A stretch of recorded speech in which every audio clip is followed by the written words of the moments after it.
مغيب الشمس يا أمي بجانب تلنا الأخضر، أنا وعدت أصحابي هناك الموعد الأكبر. مغيب الشمس يا أمي بجانب تلنا الأخضر، أنا وعدت أصحابي هناك الموعد الأكبر. مغيب الشمس يا أمي بجانب تلنا الأخضر.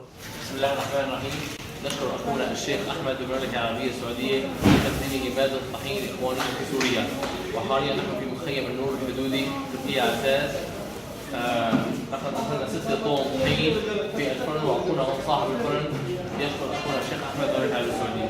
بسم الله الرحمن الرحيم. الحمد لله رب العالمين، وأفضل الصلاة وأتم التسليم على سيدنا محمد وعلى آله وصحبه أجمعين. يقول الرسول صلى الله عليه وسلم في الحديث: مثل المؤمنين في توادهم وتعاطفهم وتراحمهم كمثل الجسد الواحد إذا اشتكى منه عضو تداعى له سائر الجسد بالسهر والحمى.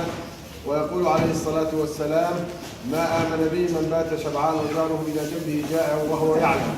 ويقول الله سبحانه وتعالى في كتابه العزيز: مثل الذين ينفقون أموالهم في سبيل الله كمثل حبة أنبتت 7 سنابل في كل سنبلة 100 حبة والله يضاعف لمن يشاء والله واسع عليم. أنا بالنسبة لي مدير فرن باب النور بقرية شمارين الذي يضم اللاجئين، ويقدم الخبز ل3 مخيمات هي باب النور وباب الإيمان وضاحية الكرفانات القطرية.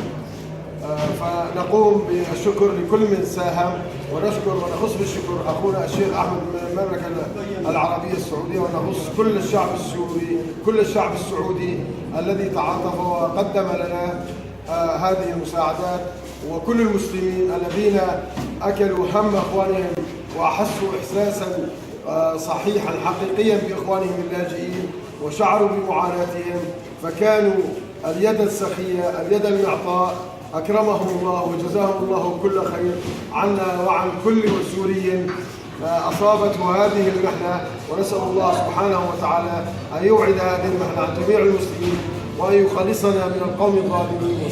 الشمس يا أمي متى ليل السرى يولى، سألقى جمع أصحابي رفاق كفاحنا المجهى، وبين ذراعنا الرشاش قد أرغى وقد أثبت، لنمحو بؤس تاريخ تنفع بالأسى الأسود. مغيب الشمس يا أمي بجانب تلنا الأخضر، أنا وعدت أصحابي هناك الموعد الأكبر. مغيب الشمس يا أمي بجانب تلنا الأخضر، أنا وعدت أصحابي هناك الموعد الأكبر. تواعدنا ونحن اليوم غير الأمس ما كنا، فما عادت رؤى الكلمات والأقوال تقنعنا. تواعدنا ونحن اليوم غير الأمس ما كنا، فما عادت رؤى الكلمات والأقوال تقنعنا. سنمضي نحو رحلتنا خيول الروع تسبقنا، وصوت رفاقنا يحدو سنفني اليوم أو نفنى. مغيب الشمس يا أمي بجانب تلنا الأخضر،